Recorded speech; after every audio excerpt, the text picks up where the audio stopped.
Միջնադարագետ Վիգեն Ղազարյանի «Մեկնություն խորանաց» գիրքը ամբողջությամբ նվիրված է հայ մատենագրքերի խորանների մեկնություններին։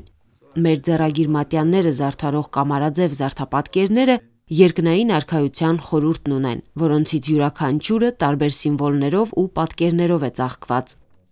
Դրանք առաջին անգամ մեկնել է Ստեփանոս Սյունեցին 8-րդ դարում։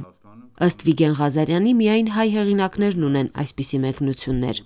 Այս մեկնությունների շնորհիվ, մի ուսումնասիրության շնորհիվ, բացում է արվեստագիտության մի բնագավառ, որ վերաբերում է հենց զարդերի պատկերագրությանը։ Գրքի համար նյութերի ուսումնասիրությամբ եւ հավաքագրմամբ գիտնականը զբաղվել է մոտ 15 տարի։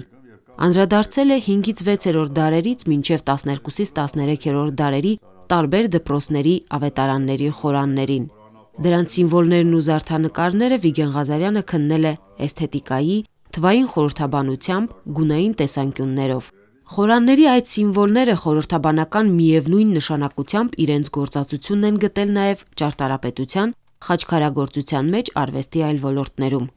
Սկզբում ես ամբողջ ցանկը նայել եմ, ձեռագրացանկը, եւ գտել եմ այդ աղբյուրները, թե որ ձեռագրերում ինչ կա։ Առաջին գործս դա է եղել, այնուհետև ես անջատել եմ յուրաքանչյուր հեղինակի մեկնությունների ձեռագրերը եւ դրանք բաղդատել եմ, կազմել եմ քննական բնագիր իրենց բոլոր